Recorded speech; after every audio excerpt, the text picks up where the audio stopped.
Well, guys, I'm a little bit late on this. We're going to be talking about something that was actually uploaded the day I'm recording this 2 days ago, the day you're seeing this 3 days ago. But we're going to be talking about the mini Chad who loves mini lads. I did not come up with that. Shout out to my friend Crooked. Subscribe to him. But yes, we are going to be talking about mini lad. Now, if anyone doesn't know, there were some big allegations released against mini lad in 2020 in June. And the story that broke the entertainment world was mini lad apologizes for sending unacceptable messages to young fans. In a tweet longer from Haley at WeirdGirl2364, she says, "I was manipulated by mini lad. I was 16, 17. He was 20 plus. First off, I want to say that I am not doing this because I hate him. I am disappointed in him. There is a difference. I am not doing this for malicious intent as well. He has rejected help and told the internet he would get therapy and then never did. And even after so many years to hear that his actions of arrogance have not decreased,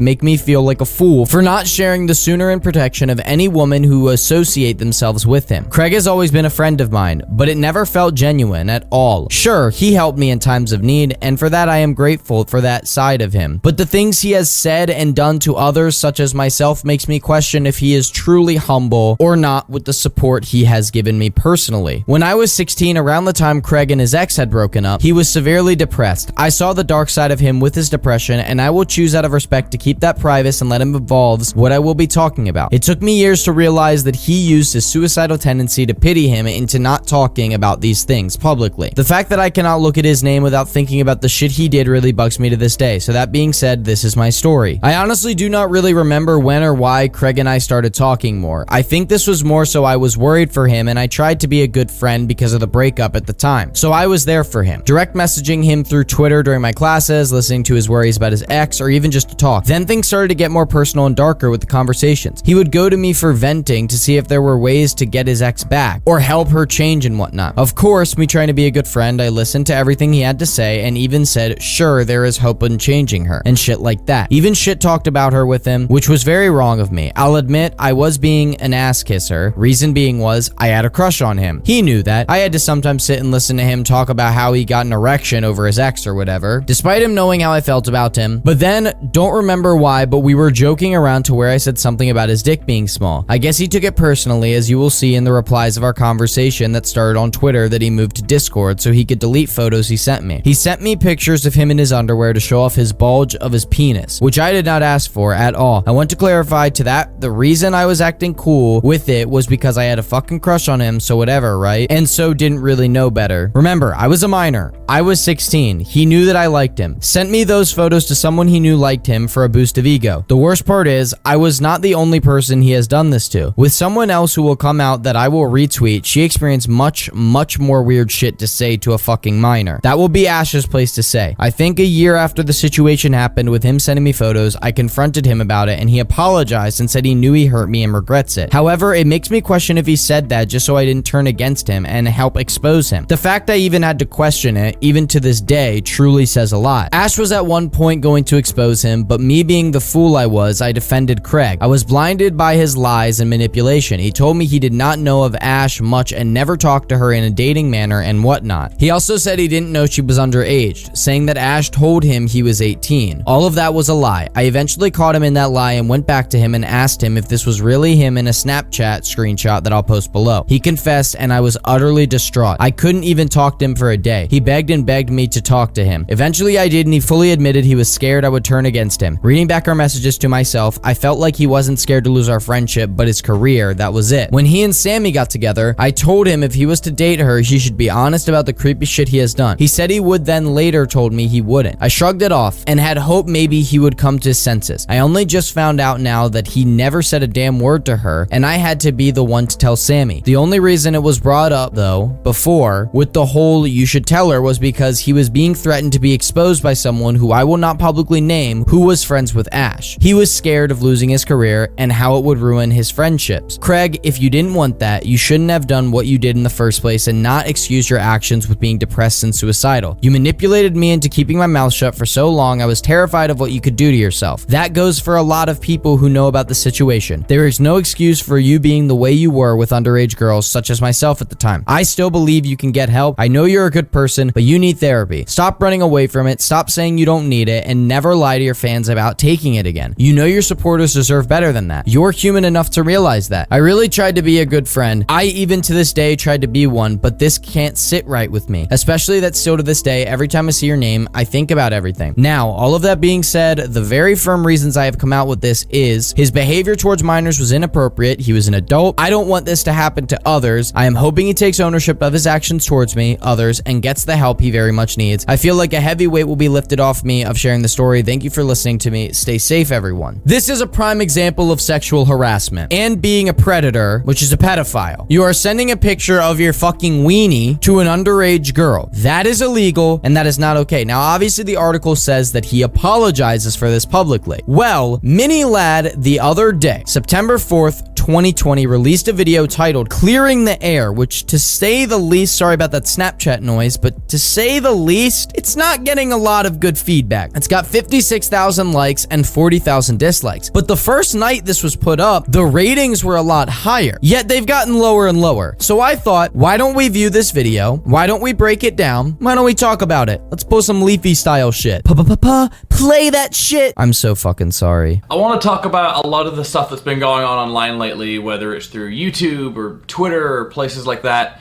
I've been reading a lot of your guys' comments as well, and I wanted to formally address everything. But as well as address everything, I want to talk about a lot of the rumors that are out there and debunk some of them too. Now that some time has passed and I've had time to reflect on everything and get a grand scope of everything that's been going on, I wanted to set the record straight. After this all came out, I did make a statement on this over on my Twitter, but now I think is the correct time to sit down and make a video addressing it. The first thing that I wanted to talk about with these allegations is I've never physically met them before, nor have I physically abused anybody across the board. I want to make people aware of that because those are serious allegations and I wanted to put those rumors to bed. I can understand wanting to put that to bed, and you want to know what? That's true. He did never touch anybody physically. He was never with anybody physically that was underage. Everything was online. Everything was over the phone, Discord, yada, yada, yada, Twitter. It was not in person. Now, does that make it any better nor any worse? No. You still are a predator, but you didn't touch him in person. The next point that I wanted to bring up that I've seen is people wondering why I went back to Northern Ireland or what the reason that I went home to Northern Ireland was. The main reason and the only reason is that I wanted to see my family. For those who don't know, I'm not American. I'm half English, I'm half Northern Irish. I have no family here in America. I've spent most of my years living in Northern Ireland and I only moved to America in 2016. 2020 has been a crazy year for all of us, and with COVID, it's restricted us going home and seeing our families or seeing our friends, and after a crazy year, I decided to go home for 5 weeks and go back and spend time with the people who I love and trust. There is no underlying reason or anything like that. That is the only reason. I hear some actual genuinity in his words. Like, he is actually being genuine right here. He is flat out saying, like, listen, I went home because I wanted to go home. Not because I wanted to escape some allegations. Not because of this, not because of that. I wanted to fucking go home so I could go home, see my friends, see my family. And you want to know what? I completely believe that, and I completely would stand with that. I mean, fuck. I would want to do that too. With that, the next thing that I wanted to talk about is therapy. I outlined it in my original tweet back in June at the bottom, saying that I will be working on myself and I will be attending therapy from now and on into the future, and a lot of people deem that to be untrue, but I wanted to be here on record saying that since then, I have been going to therapy every single week, and I will continue to go to therapy every single week. Some of my old Twitch mods have been leaking and screenshotting messages that I put in the mod chat where I say that after 2 weeks that I gave up on therapy. I wanted to say that this is untrue. After 2 weeks, I did stop going to a certain therapist because if you've been to therapy before, that you'll know that some therapists just don't fit your needs. So after 2 weeks, I changed to a different therapist, and that's someone who I've been going to see every single week since. See, I can actually understand that, you know, like, people can take things, like, out of context, like, if his mods are saying, like, you know, like, oh, he said he's not going to therapy after 2 weeks. No, but typically people do switch therapists. People typically wind up finding a different therapist because they don't like the therapist they have currently, what the therapist doing isn't working, stuff like that. So yeah, I can understand that. I understand that stuff. I don't think anything's wrong about that. A lot of therapists, including my own, due to the social distancing measures of COVID-19, have went to a more online approach to therapy, whether it's through text or whether it's through video call, and that's exactly what I've been doing since June. I've been doing video calls with my therapist every week, so I hope that's able to clear up any confusion and clear the air on what's been going on there. Hey guys, I I wanted to add this little bit on here at the end up, as there's been some new stuff come out on Twitter, and with this situation, I just wanted to address it head on. The situation with the other two people that I said on Twitter was a situation where my behavior was unacceptable, and I understand that, and I will continue to strive to do better. I actually really respect him saying that, honestly. I really respect him saying, yeah, with the people on Twitter, like, that was inappropriate, it was unnecessary, it shouldn't have happened. I very much so respect that, because you can tell that this guy has taken responsibility for his actions. Does that mean what he did in the past is forgiven, that it's not happened, or that it's not real? No, it doesn't mean that at all, but it does mean that he understands that what he did was wrong, and that he's trying to become a better person, and I respect that. This new person has come out, has talked about a camp that I did called Camp 17,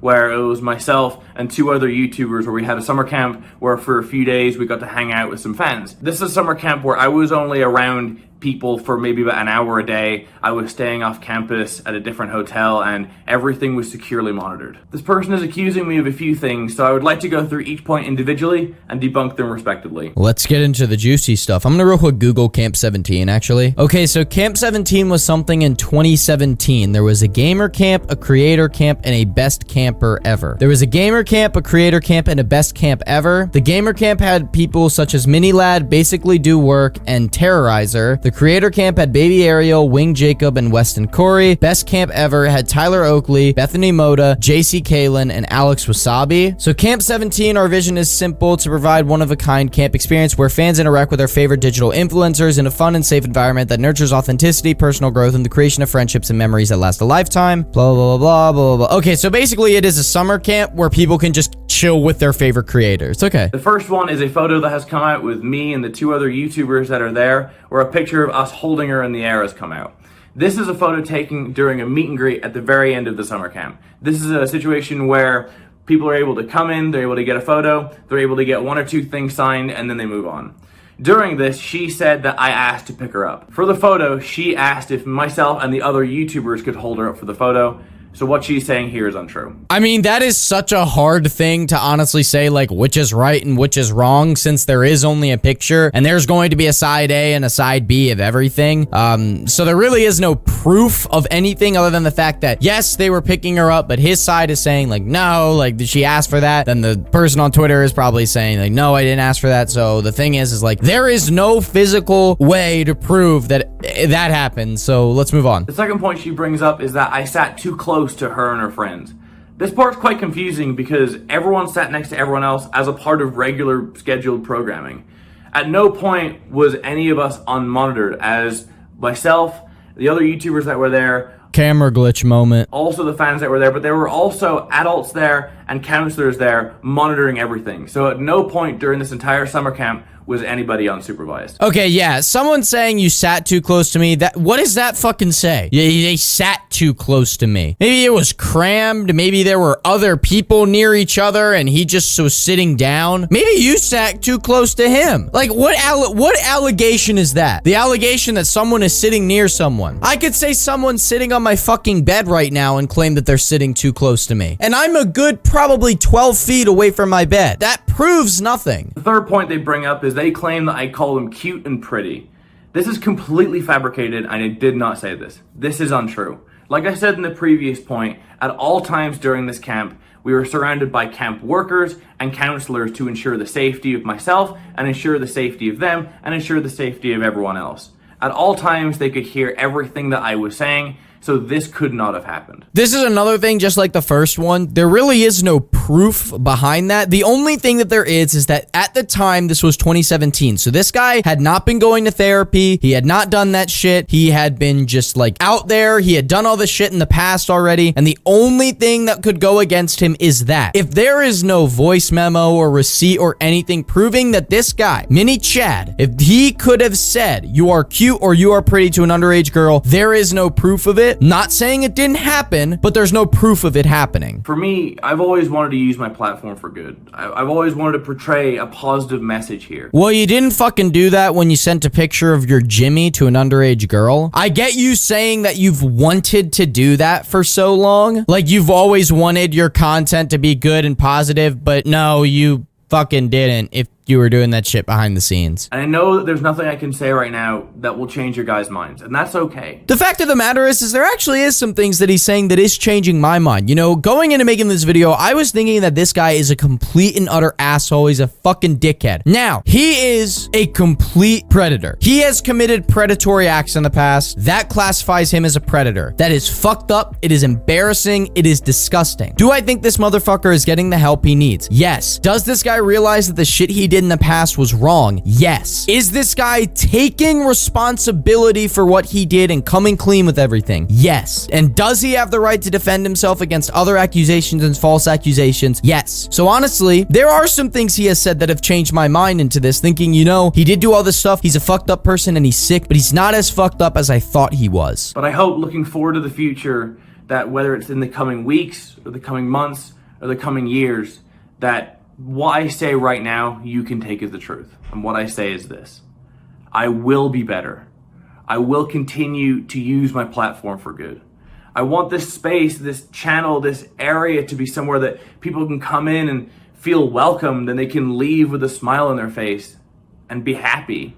That's all that I want. I'm going to continue to grow and continue to work on myself and admit when I'm wrong.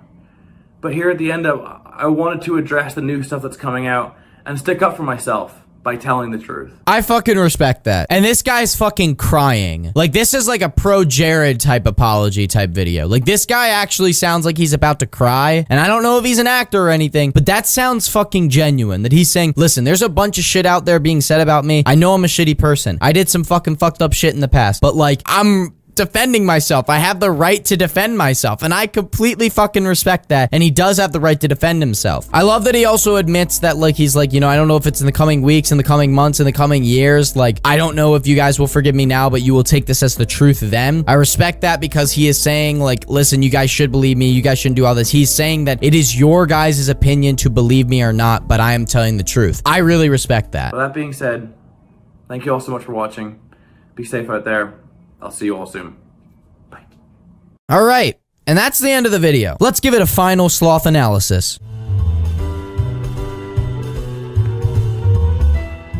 Here's what I think. I think that this guy is Mini Chad who likes mini lads. He has done this shit to kids in the past. It's happened in the past multiple times. I'm not gonna answer the question of do I think he deserves a second chance. I think anybody realistically deserves a second chance, but honestly, with something this severe, this inappropriate, I don't really know. My sloth analysis really just says that this is a genuine apology video, an addressment video. I think it is very genuine, very real. Obviously, there's some stuff that we can't prove. There's no proof that can be given on either side of some things, but I think with some of the stuff he is saying, he was very genuine with. But yeah, that's the end of my sloth analysis. Guys, I'm gonna wrap this video up because I've been doing this audio recording for almost 30 minutes now, and I have homework to do, I have food to eat, I have working out to do, so I'm gonna wrap this up, and I hope you guys did enjoy it. If you did, or if you learned something new, it'd be nice if you could leave a thumbs up on today's video, because us commentary YouTubers, we could use a like or two. Also, guys, remember to feel free to click the subscribe button and turn on those post notifications so you get a notification on your phone, tablet, and even laptop every time they upload a brand new video to the channel, which is every single day at 3 p.m. Eastern time. Guys, thank you so much for watching today's video. Again, it really means a lot to me that you guys stuck around to the end. Remember to do all those great things you guys do on a daily basis, such as joining the Discord server, liking, commenting, favoriting, subscribing, sharing, turning on those post notifications, all those great things you guys do. Remember to follow me on Twitter at SirSloth with 2 H's and no spaces. But remember, guys, the beanie and the crooked glasses, they stay on during sex. But that's how we have to wrap up the video. Hope you guys did enjoy once again, and I'll see you on my next video tomorrow. Peace, guys.